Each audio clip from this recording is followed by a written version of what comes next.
My name is Janice Gonzalez, 36 years old. My father once told me I was the cash cow, not the achiever.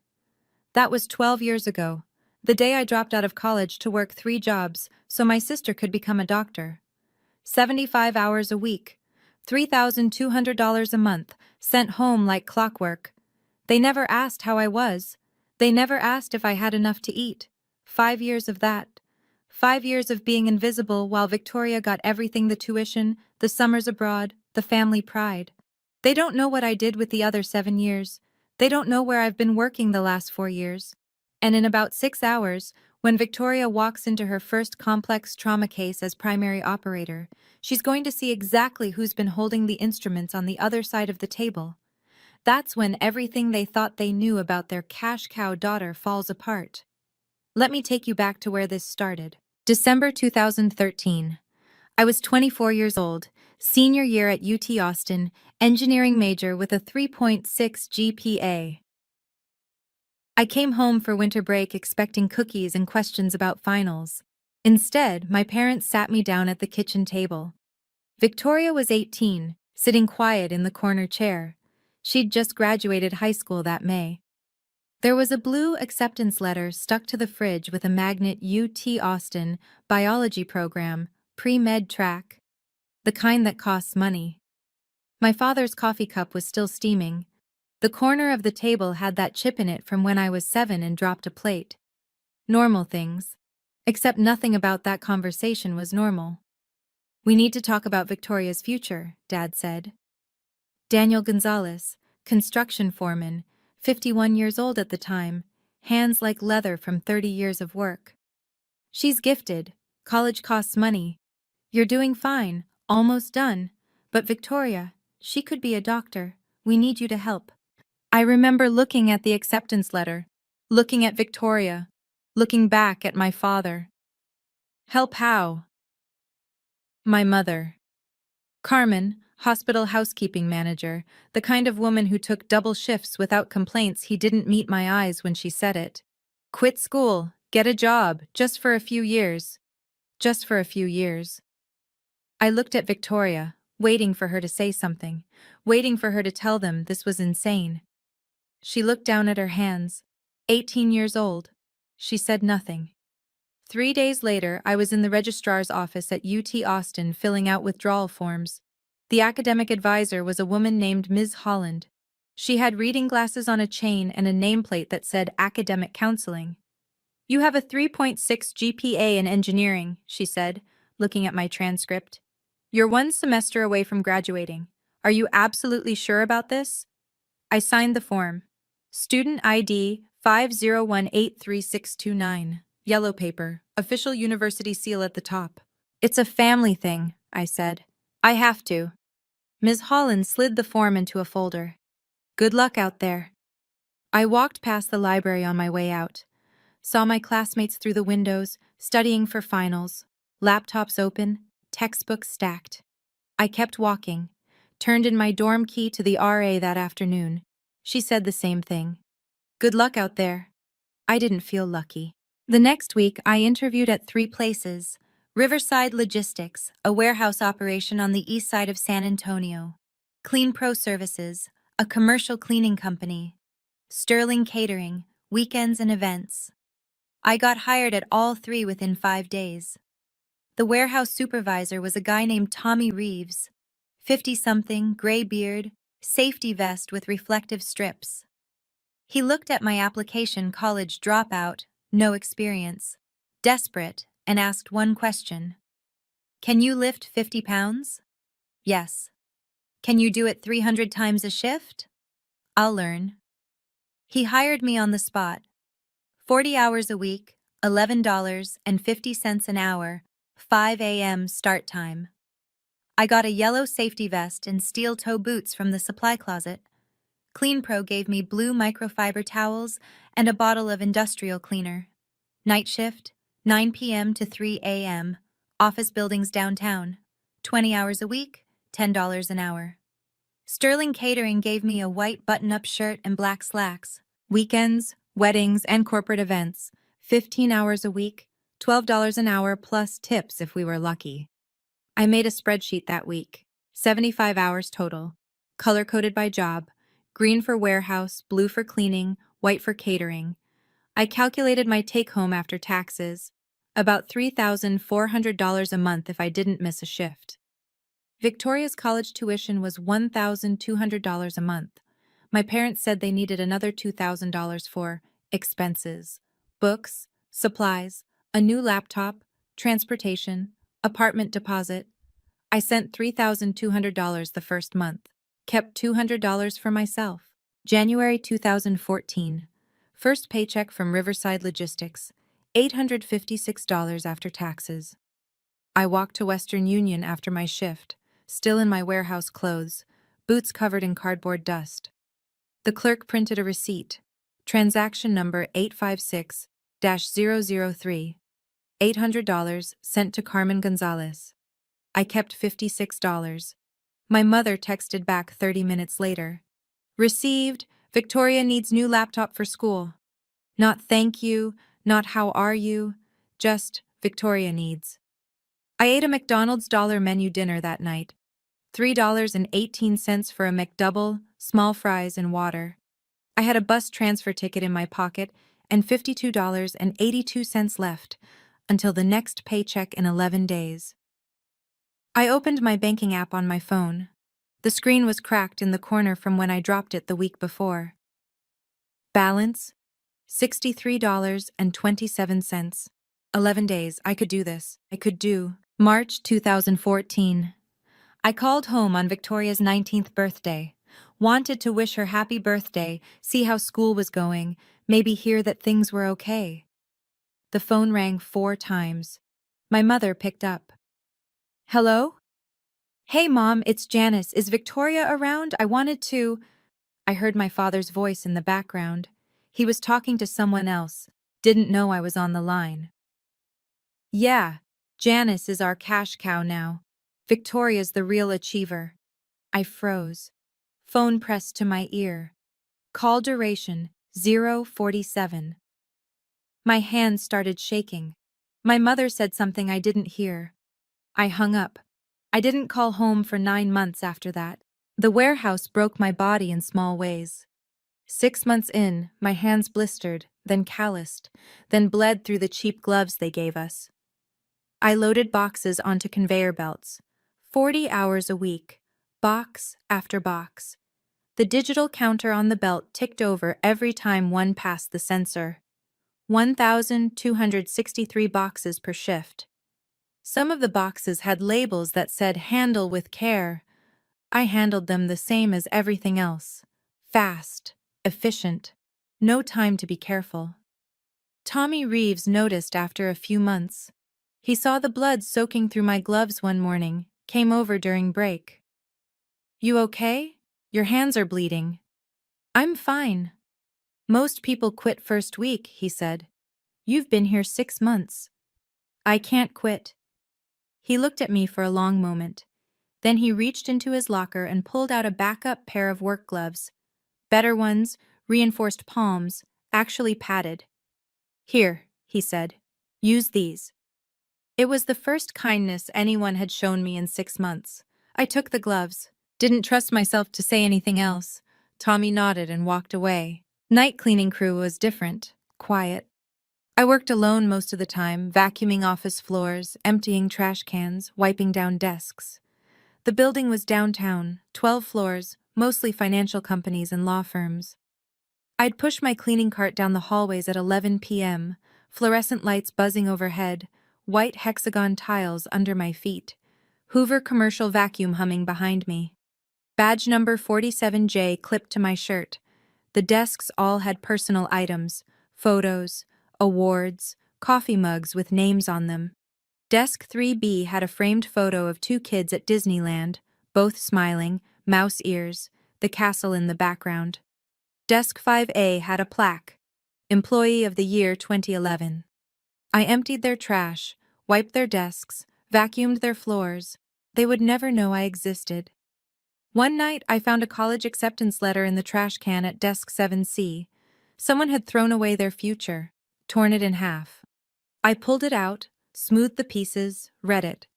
Congratulations on your acceptance to Texas State University. I kept it, folded it, put it in my pocket. I don't know why.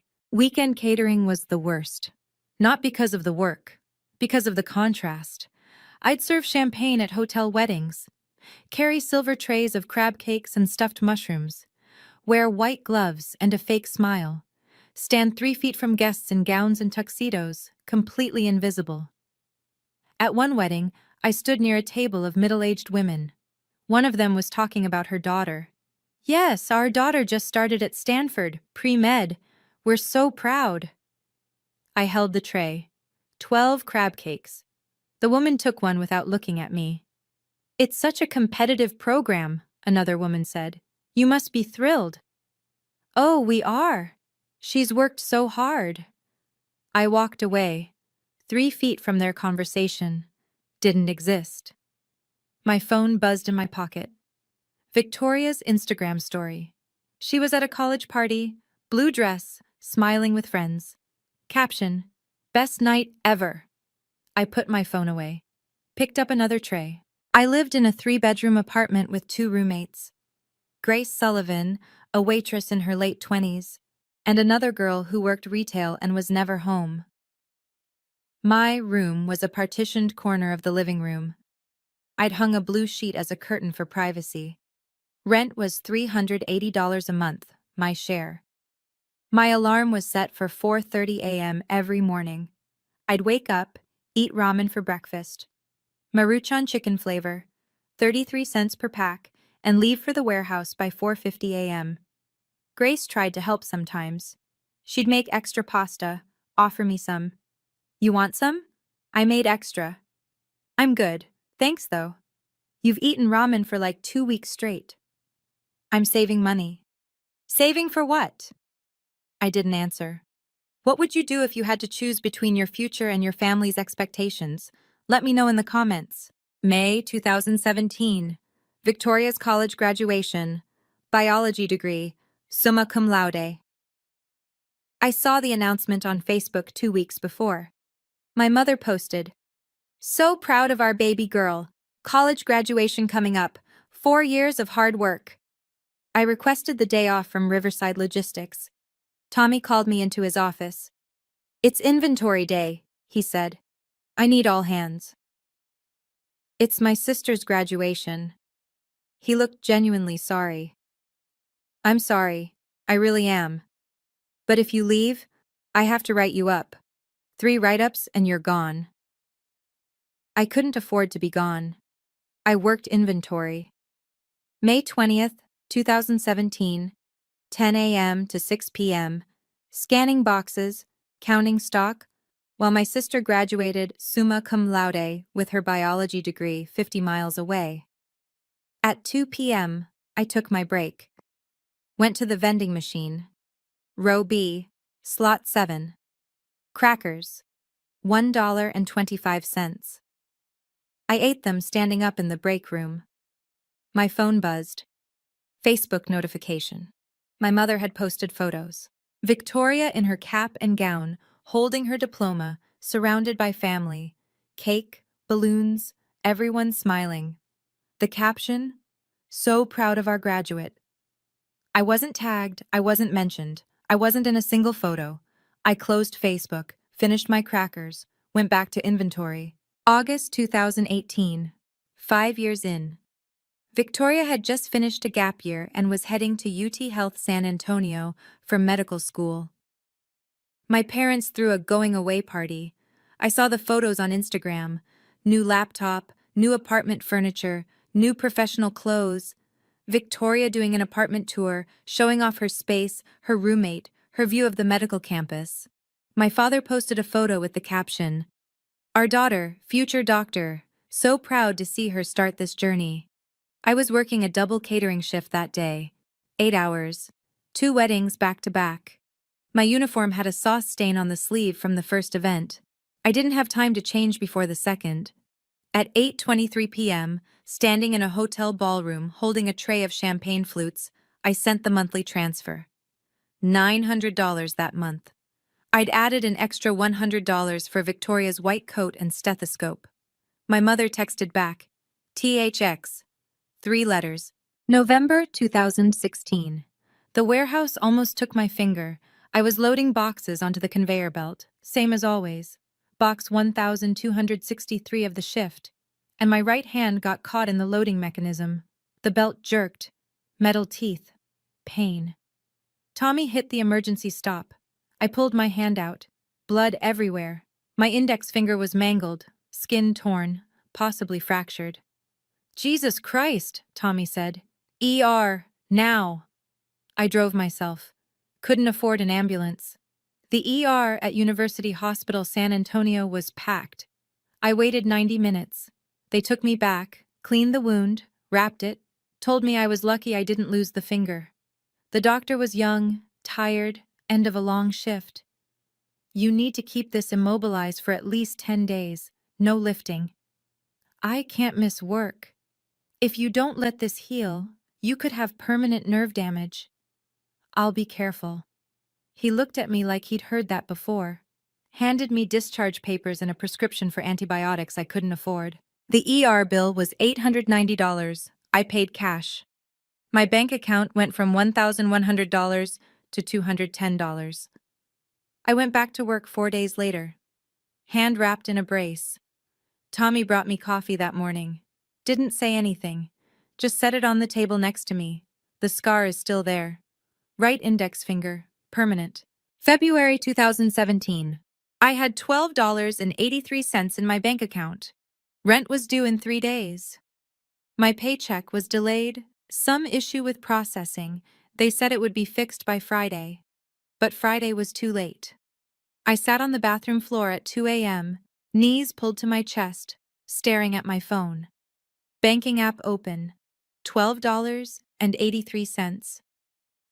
Grace knocked on the door. You okay in there? I opened the door. She saw my face. What's wrong? Nothing. I'm fine. She sat down on the floor next to me. You're not fine. What do you need? I can't. My voice cracked. I can't keep doing this. Then don't. I have to. Grace pulled out her phone. How much do you need for rent? I can't take your money. I'm not asking. I'm offering. She opened Venmo. How much? $400. She sent it. Her phone made a little whoosh sound. Done. Pay me back whenever. Grace.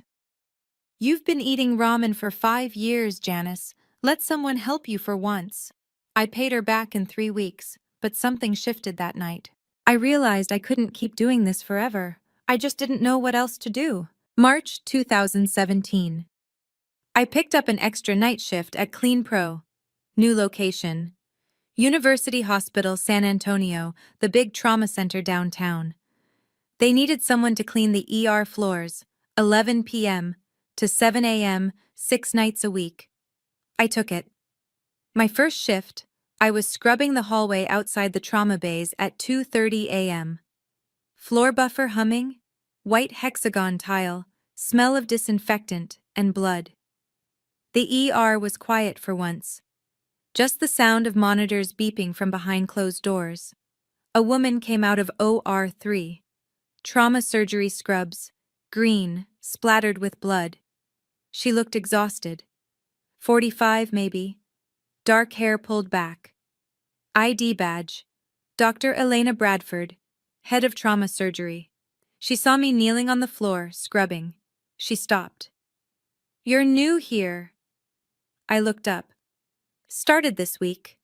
She glanced at the medical chart in her hand, then at me, then back at the chart. She frowned. You read that? She pointed to a patient chart I'd accidentally picked up, thinking it was trash. Oh no, sorry, I thought it was. You were reading it upside down, correctly. I didn't know what to say. I set the chart down.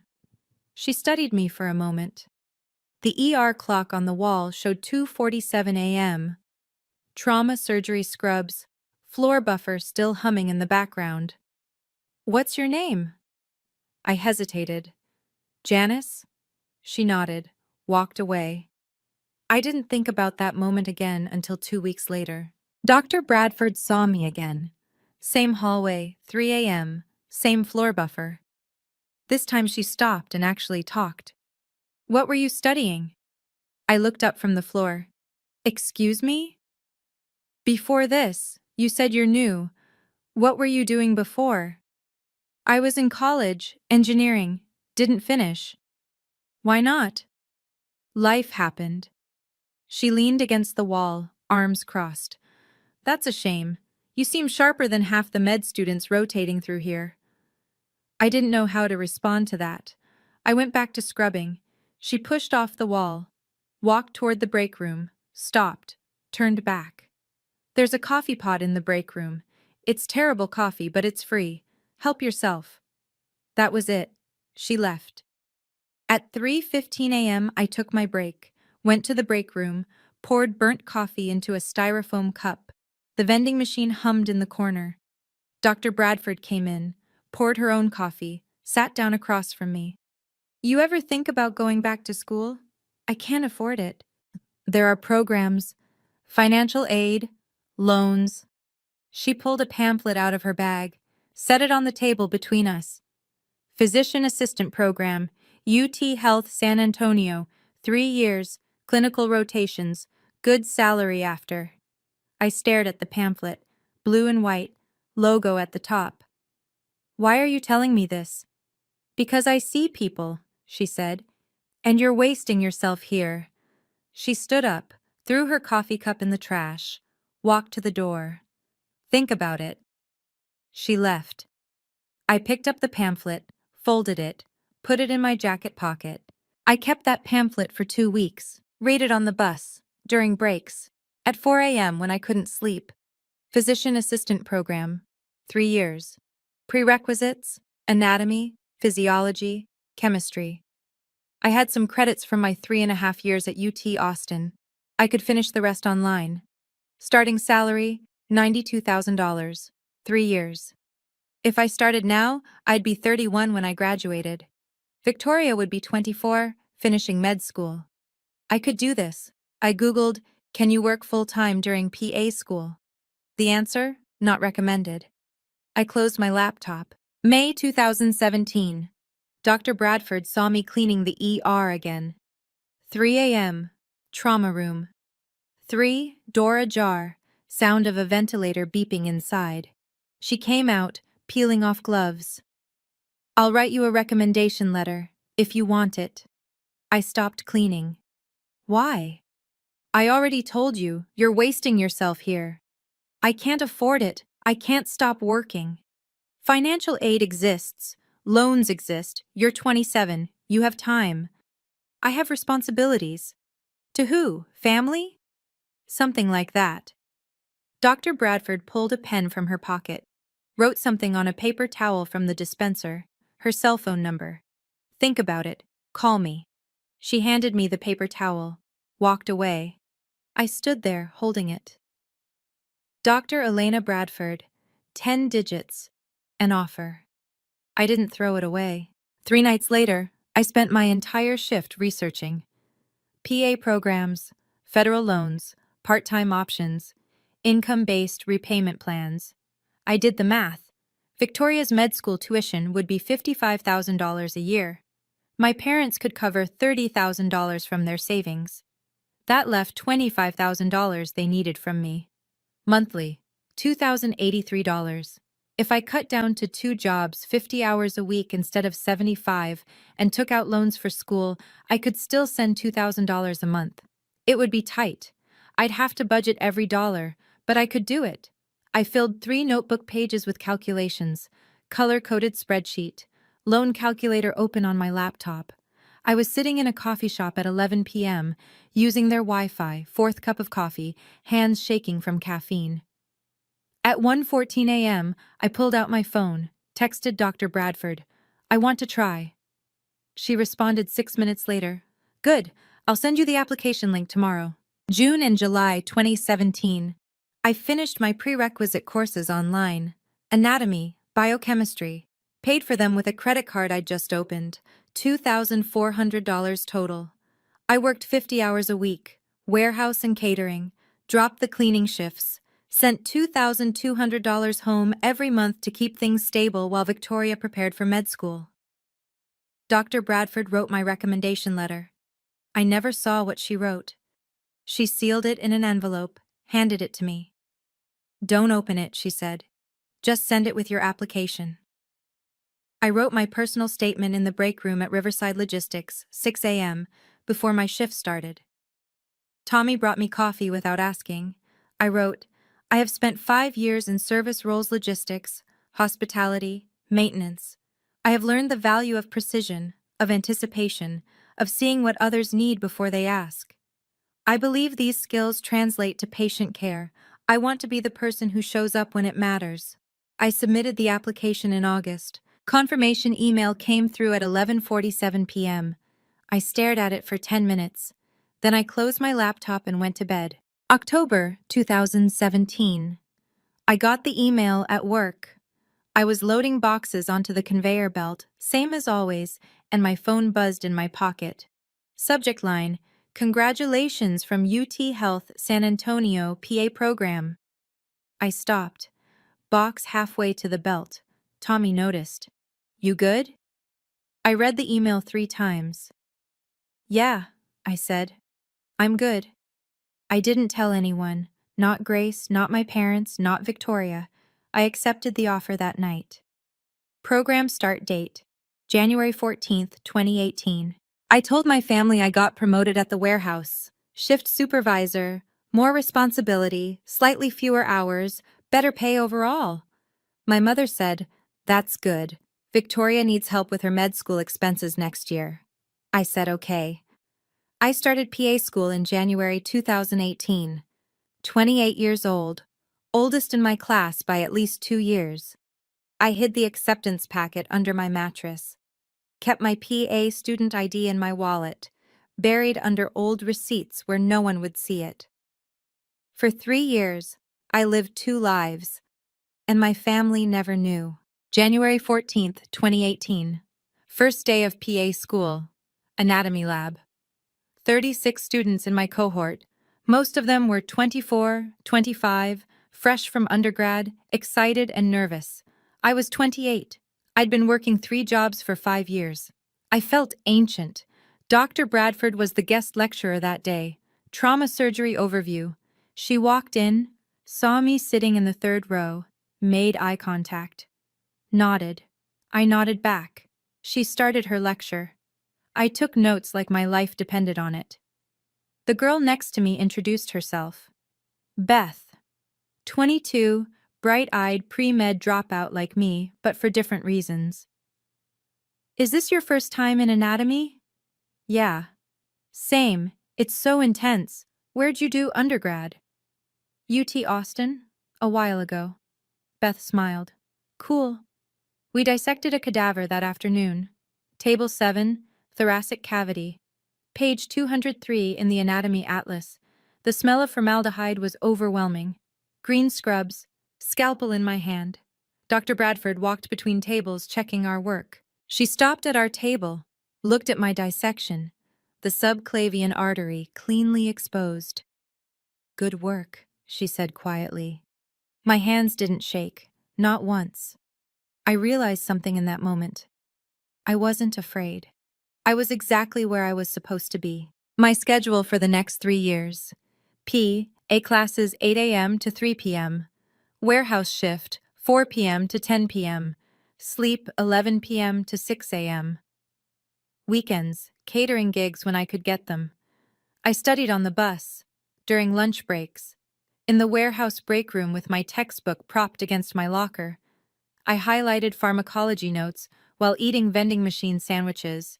Energy drinks became a food group, 3 per day. My hands trembled from caffeine half the time. Beth and the other students would invite me out. Happy hour. Study groups at bars. "You coming?"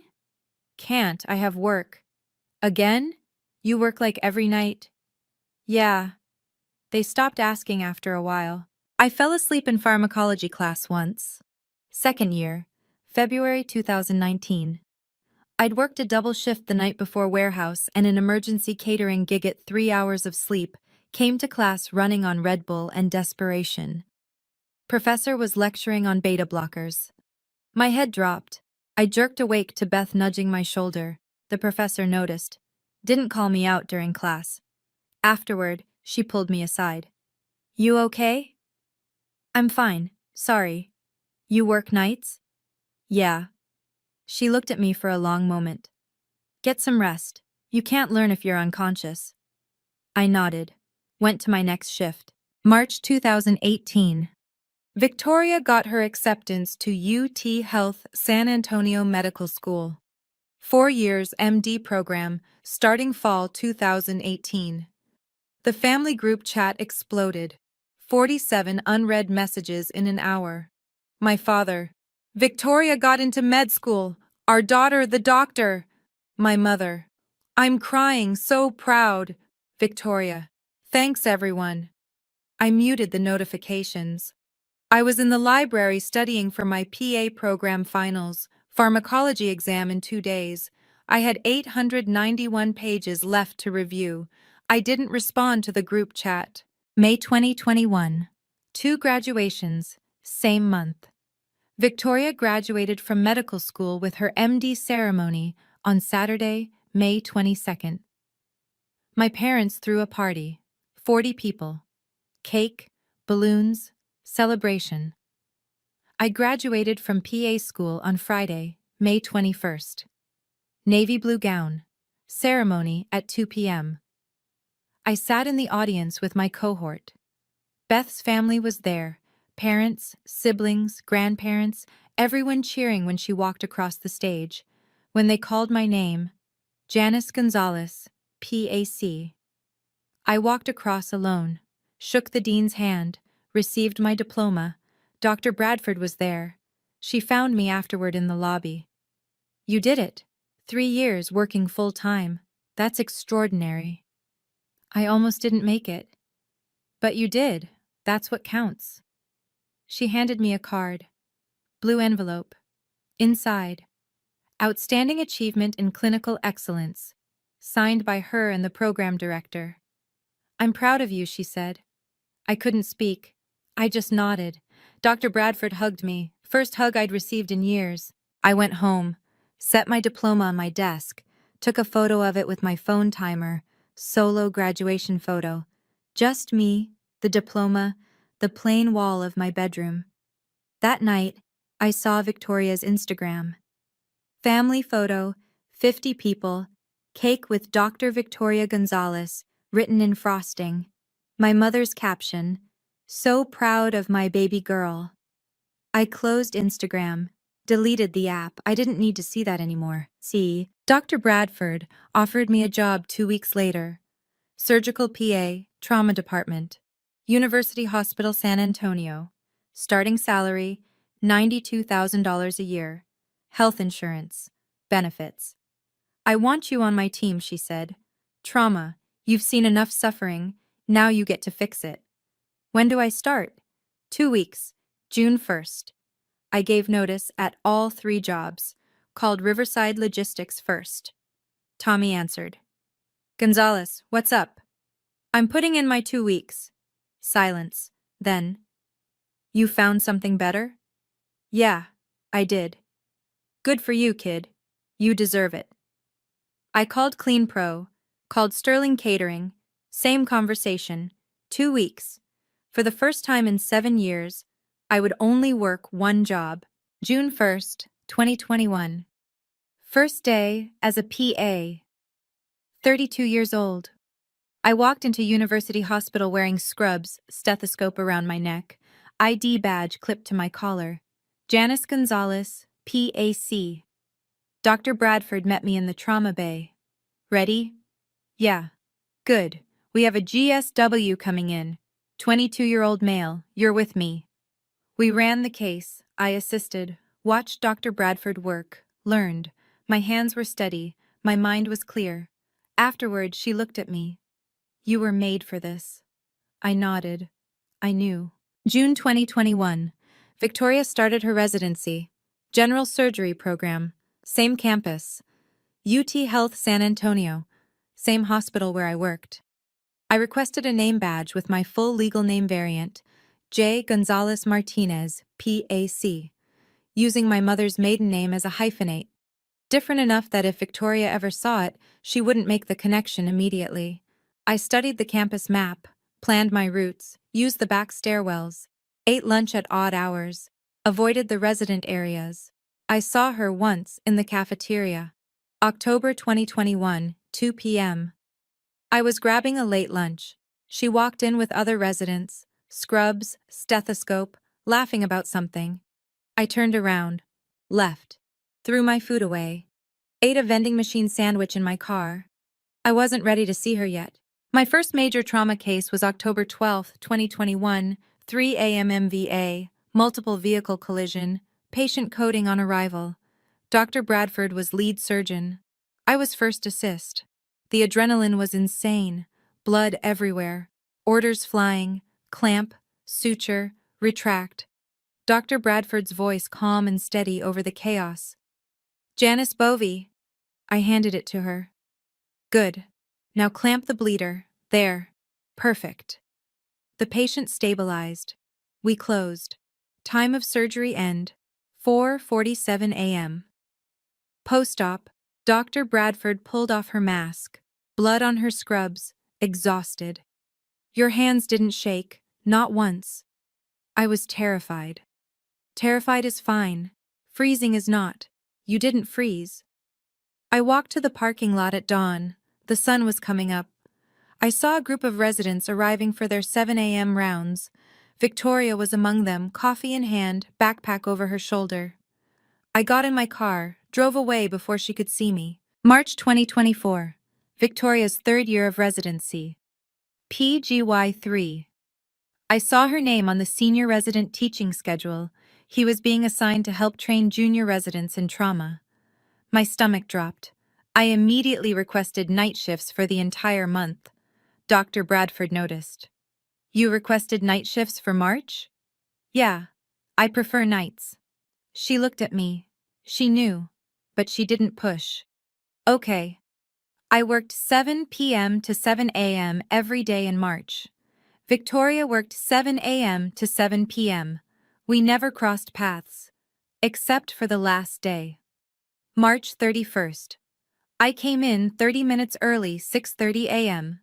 Victoria was leaving at 7 a.m., end of her rotation. We passed each other in the parking garage. Level 3. Fluorescent lights. She walked past me, 10 feet away, phone in her hand, texting someone. She didn't look up. She didn't recognize me. I exhaled. August 2023, 2 years into my job, Dr. Bradford called me into her office. I'm making you senior PA, she said. Salary bump to $128,000. You'll train new hires and supervise residents on their rotations. Residents? Yes, you'll scrub in on their cases, guide them, teach them. You've earned it. Senior Surgical PA. I was 34 years old, making more than most attendings made at their first job. I looked at my new badge when it arrived. J. Gonzalez Martinez, PAC, Senior Surgical PA. I thought about my father's voice. You're just the cash cow. I put the badge on, went to work. June 2024. I got my pay stub. Monthly salary, $10,666 before taxes. Annual, $128,000. Victoria was in her third year of residency. PGY3 salary, about $68,000. Still, I out-earned her by $60,000. The realization didn't feel triumphant. It just felt strange, hollow. I sent $500 home that month. First time in 10 years I'd sent less than $2,000. My mother texted, "Is everything okay?" I didn't respond. September 2024. Dr. Bradford assigned me to work more closely with our senior residents, including Victoria, who was now PGY3. I want you helping refine their technique, she said. You're the best teacher I have. I nodded. Victoria and I had managed to avoid working directly together for 3 years. That was about to end. November 2024. Dr. Bradford called me into her office. "I need you to start working more directly with Victoria," she said. "She's PGY3 now, solid technically, but she needs refinement. You're the best teacher I have." I nodded slowly. "Okay. You two have been dancing around each other for 3 years. It's time." June 2021 through November 2025, 4.5 years. The dance. Victoria and I worked the same hospital, different schedules. I requested trauma cases when she wasn't assigned. I knew her rotation schedule better than my own. Close calls everywhere, elevator, cafeteria, parking garage, hallways. I became an expert at avoidance. I'd see her coming, turn the other direction, duck into stairwells, wait in bathrooms until she passed. It was exhausting. August 2025. My car broke down. First time in 2 years I had to take the bus. I was standing at the bus stop outside the hospital at 6 p.m. Victoria walked out of the main entrance, got into a new car white SUV, probably a graduation gift from my parents, and drove away. She didn't see me at the bus stop. I got on the bus, rode home. The car was fixed 3 days later. September 2025. I was in the cafeteria at 2 p.m., off-peak hour, eating a pasta salad. Victoria walked in unexpectedly. I stood up, walked to the bathroom, single stall, locked the door, set a timer on my phone. 10 minutes. I could hear my heartbeat. This is ridiculous, I thought. I'm 36 years old hiding in a bathroom from my 30-year-old sister. But I'm not ready. Not yet. Timer went off. I came out. Victoria was gone. My food was cold. Jackson, one of the PGY ones I'd been training, saw me come out. "You good?" "Yeah. Just needed a minute."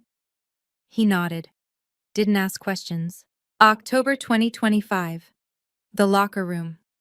I was changing scrubs. Locker number 247. Halfway through pulling my shirt over my head, I heard Victoria's voice. Next row over, talking to another resident. I froze. Shirt half on, listening. "Yeah, my parents are visiting this weekend," Victoria said. "Taking me to dinner. They're so proud. They sacrificed a lot for me to be here. I owe them everything." My hands clenched, metal locker door cold against my palm. They sacrificed. I waited until she left, sat on the bench for 5 minutes, breathed. "She has no idea," I whispered to myself. "Would you confront your family if they took credit for your sacrifice? Let me know what you'd do." November 18th, 2025, 4:42 p.m. Dr. Bradford called me. "I need you on a case December 14th. Trauma. Teaching case. Victoria's primary operator. Your first assist." My stomach dropped. "Can someone else do it?" "I need you. You're the best I have for that. Victoria needs someone who can refine her technique." "She doesn't know who I am." "I know." Dr. Bradford's voice was gentle. "But she will after this case." Silence. "What if she—" "She'll handle it. And so will you." The call ended. I stared at my calendar. December 14th, 26 days away. I spent November building a folder. Manila folder, worn at the edges. Inside, Western Union receipts, 2014 to 2018, every $3,200 transfer, 60 receipts total, pay stubs from all 3 jobs, warehouse, cleaning, catering, my PA school diploma, May 2021, certificates, outstanding clinical excellence, senior surgical PA, photos. Me in the OR, scrubbed in, assisting Dr. Bradford. Dated 2023. Dr. Bradford's recommendation letter from 2017. I'd kept a copy. Current pay stub. November 2025. $128,000 annual salary. I didn't know why I was building this folder. Maybe to prove I existed. Maybe to prove I succeeded. maybe just to show them I wasn't the cash cow anymore. I put the folder in my car. December 14th. I'd bring it, just in case. December 13th, 2025, 11 p.m. I was at the hospital reviewing the chart for tomorrow's case. Patient, male 34 years old, MVA, internal bleeding, suspected splenic rupture, CT showed grade 3 laceration, exploratory laparotomy likely, good teaching case, clear pathology, manageable complexity, perfect for a PGY3 primary operator. Victoria was listed as primary operator, PGY3, capable but still learning. This would be her first time leading a complex trauma case start to finish. Chart number 25-8903. CT scan images clipped to the front.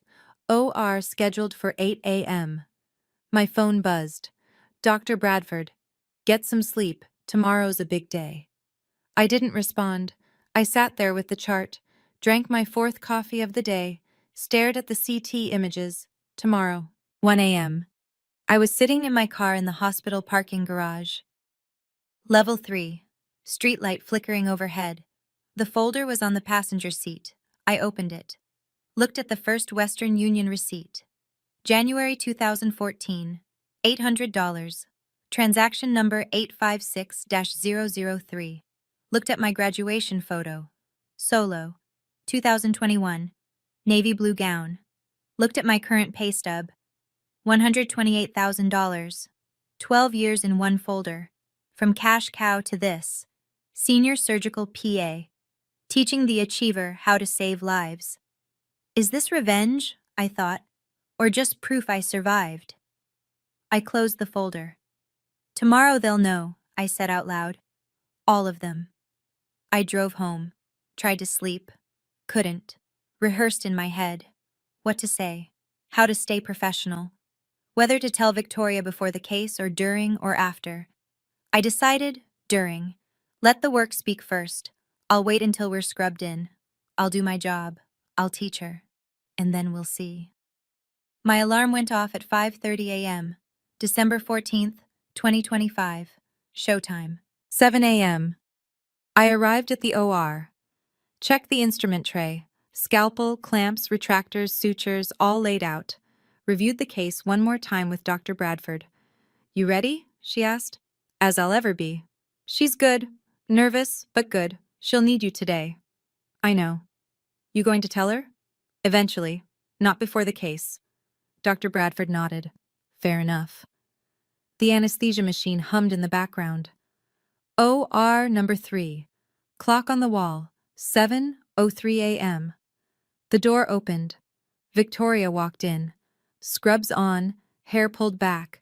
Nervous energy radiating off her. She saw Dr. Bradford. Nodded. Then she saw the name on my badge.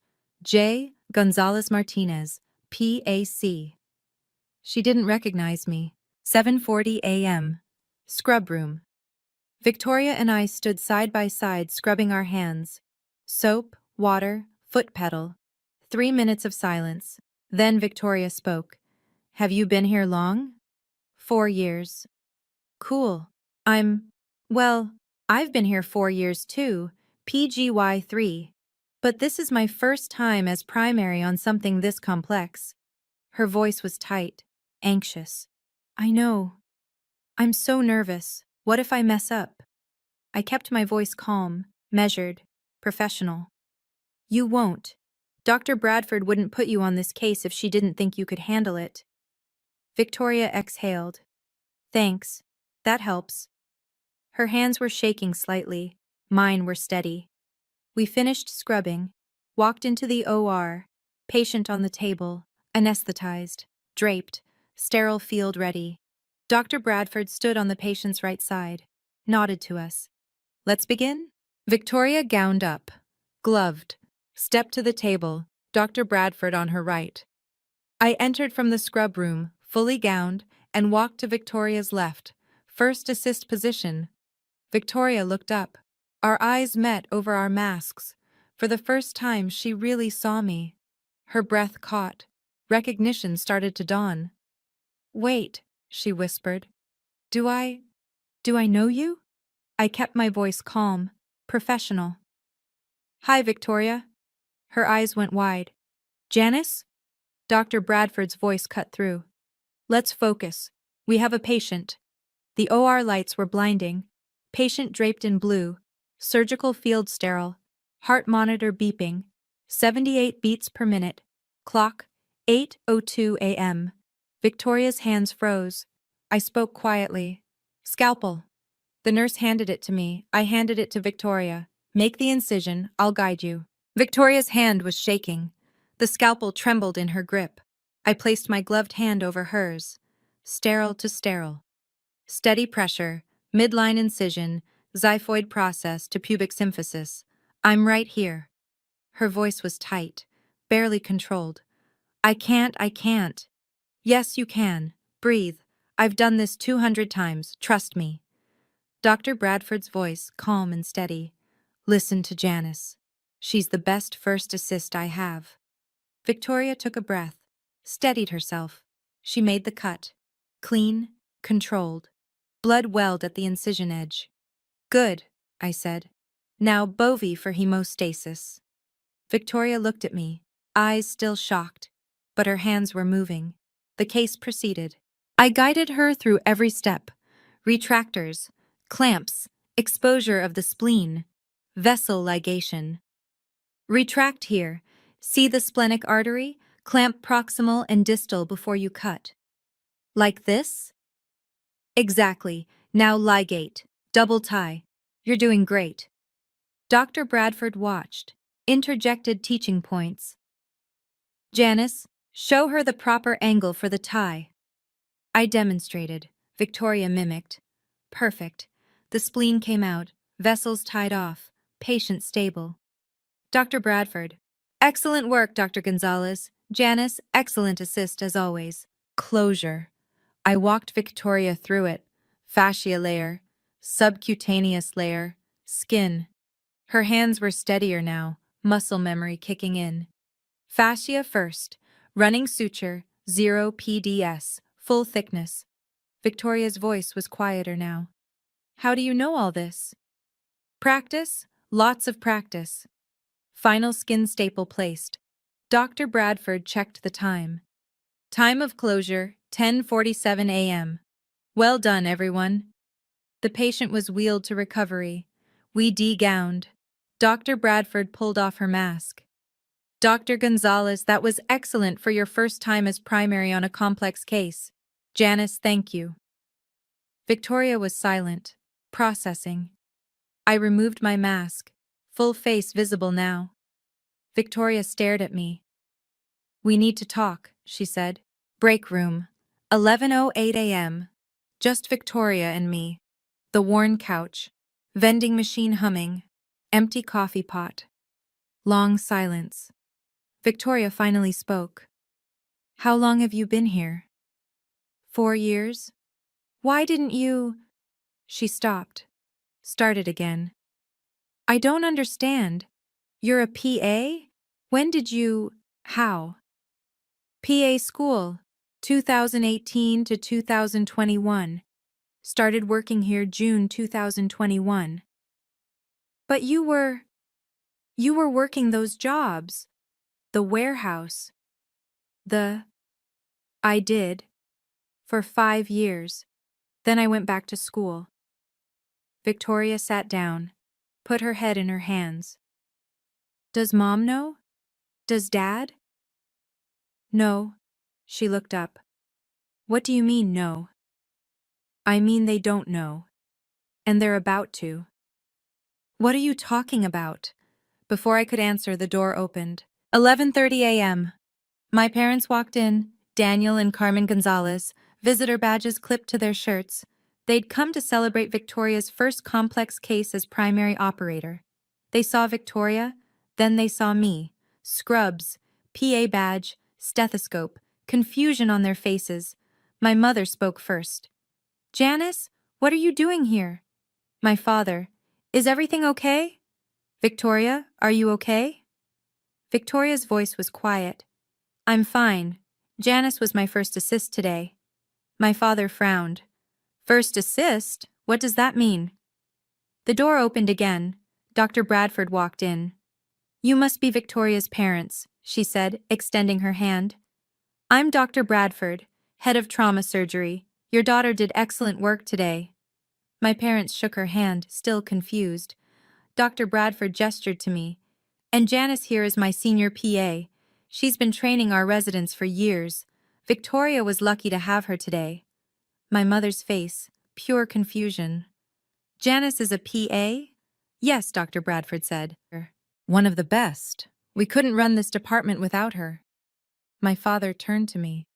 "When did this happen? How long have you been here?" I pulled the manila folder from my bag, set it on the table. 4 years.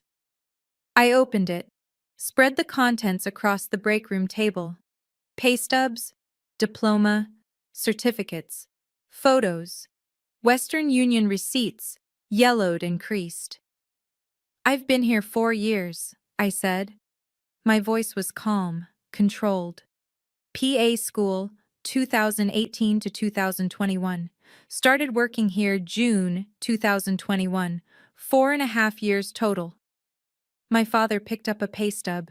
His hands shook slightly. "This says you make 128,000 a year. Yes." What would you say to your family in this moment? Drop your thoughts below. My mother's voice was small. "Why didn't you tell us?" I looked at her. Really looked at her. "Because I spent 5 years being invisible. I sent you $3,200 a month, worked 75 hours a week, ate ramen, slept 4 hours a night, and you called me the cash cow." My father started to speak. "We didn't." "Yes, you did. You said it to my face. December 2013. Kitchen table. You said Victoria could be a doctor and I needed to pay for it. You said she was the achiever. I was just support." The room was silent except for the vending machine humming. "So I became support," I continued. "The best damn surgical support this hospital has." My father looked defensive. "We never meant—" "You said it on the phone. March 2014. I called to wish Victoria happy birthday. You were talking to someone. You said, 'Janice is our cash cow. Victoria's the real achiever.' I heard you." My mother put her hand over her mouth. Victoria was crying quietly. "Janice, I didn't know. I swear I didn't know." I turned to her. My voice softened. "I know you didn't. That's not your fault." Then I looked back at my parents. "But you did. You knew exactly what you were asking me to give up. And you never once asked if I was okay." Dr. Bradford stepped forward. "If I may." Dr. Bradford's voice carried authority, professional, measured. "I've worked with Janice for 4 years. She's trained dozens of residents. She's assisted in over 300 surgeries. And today, she taught your daughter Victoria how to save a life." She looked at my parents directly. "Without Janice, that patient doesn't make it. Without Janice, Victoria doesn't succeed in that OR. Your daughter Victoria will be a great surgeon someday, but today Janice was the reason that patient is alive." Silence. Dr. Bradford continued. "Your daughter Janice is the foundation this entire department is built on, so before you say anything else, you should know. I see her. We all see her here." My mother was crying now. My father looked like he'd been punched. Victoria stood up, walked over to me. "I'm sorry," she said, voice breaking. "I'm so sorry. I didn't know. I should have asked. I'm sorry." I looked at her. My little sister, 30 years old, Dr. Victoria Gonzalez, MD, PGY3. "You were a kid," I said softly. 18, then 20, then 22. You didn't make those choices. They did." Victoria reached for my hand. I didn't pull away. My father finally spoke. "Janice, we didn't realize—" I cut him off. "You didn't realize because you didn't ask. For 12 years you didn't ask. You just took, and I let you, because I thought that's what family did." I picked up the folder, closed it. But I'm done. I stood up, walked toward the door, stopped, turned back. I'm not the cash cow. I'm not the backup plan. I'm a senior surgical PA. I save lives. I teach residents. I earn my way. And I did it without you. My voice was steady, clear. So if you came here today to celebrate Victoria's success, good. Celebrate her. She earned it. But so did I. And you don't get to pretend I don't exist anymore. I looked at Victoria. You did good work today. I'm proud of you. Then I looked at Dr. Bradford. I'll see you tomorrow for rounds. I walked out. The door closed behind me. My footsteps echoed in the hallway. Behind me, I heard Victoria's voice muffled. She's right. About all of it. I kept walking. 2 weeks later, December 28th, 2025. I was in the hospital cafeteria on my break. Coffee. Quiet. Victoria approached. Hesitant. Can we talk? I gestured to the chair across from me. She sat. I told them, she said. About everything. They want to apologize. I don't need their apology. I know, but I do. I need you to know. I see you now. I sipped my coffee. Waited. Victoria continued. I can't take back 12 years. But I want you to know I'm grateful. Not just for the money. For today. For teaching me. For being better than they ever gave you credit for. Thanks. Can we... She hesitated. Can we start over? I thought about it. Really thought about it. We can try. Victoria smiled. Small. Genuine. We sat there for a while. 2 sisters, 2 Gonzalez women. Both in scrubs. Both in medicine. Different paths. Same building. The December afternoon light came through the cafeteria windows. San Antonio skyline in the distance. Victoria finished her coffee. Stood up. I have to get to rounds, she said. Yeah, me too. She started to leave. Stopped. Turned back. Janice? Yeah?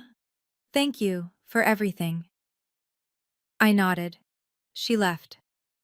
I sat there for another minute, finished my coffee, looked out the window. 12 years. From cash cow to this. I stood up, threw my cup away, headed back to the trauma bay. Dr. Bradford was waiting. Ready for the next case? Always. We walked into OR3. New patient, new case, new day. Victoria was there, scrubbed in, part of the team now. She saw me, smiled. I smiled back. Dr. Bradford started the case. All right, team. Let's save a life. And we did. Because that's what we do. That's who we are. Not the cash cow. Not the achiever. Just people who show up when it matters. Even when no one sees you. Especially when no one sees you. Have you ever been underestimated by your family? Ever had to prove your worth to people who should have seen it all along? Share your story in the comments. And if this resonated with you, please share this video. Someone out there needs to hear this, because you're not what they called you. You're what you became despite them. And that's everything.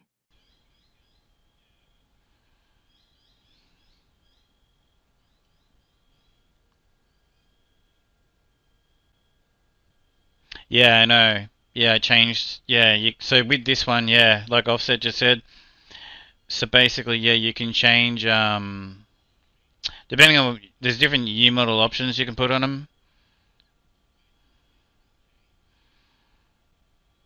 Where's that other Mac? I thought I had it. I've got other mods, but I haven't got them on this particular save.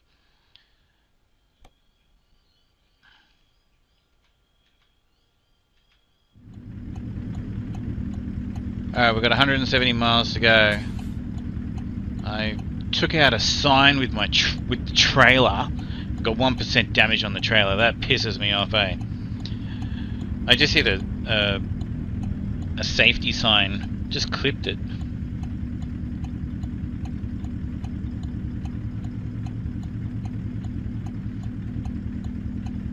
Yeah, but that's a good hang on. That's a great mod.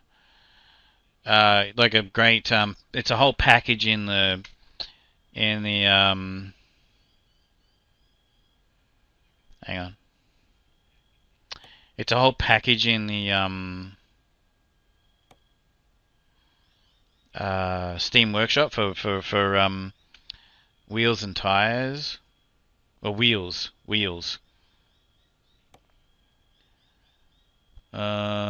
It's called like Alcoa or something.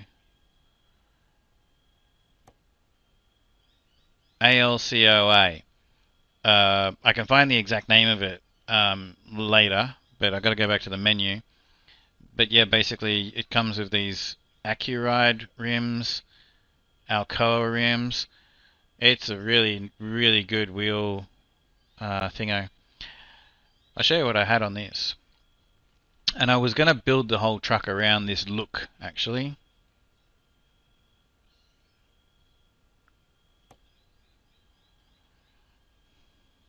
Like that sort of, it doesn't really... I was going to build the whole truck around like the old school kind of like look. But then I decided when I was looking at the rear wheels to just turn around and put the chrome rims on it. Or they're polished or whatever. They're polished actually. Someone sent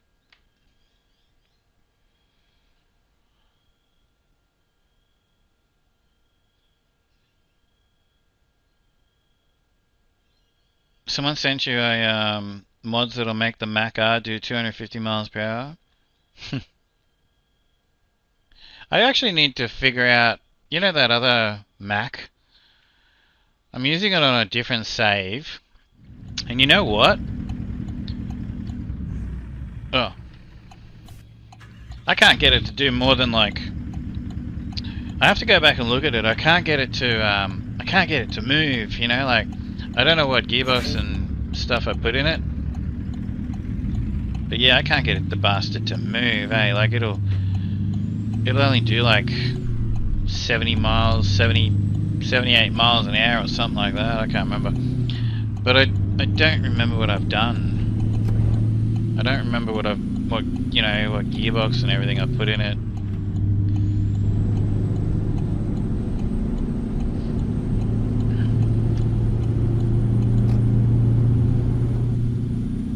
I knew I shouldn't have put that stuff in my eyes.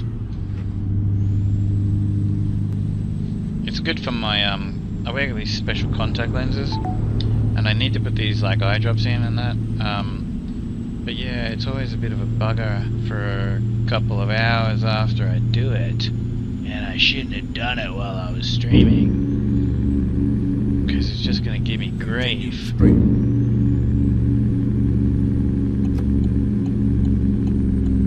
Oh, we're not stopping.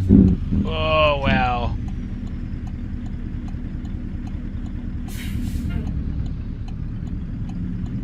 You got trucks that can do wheelies for miles.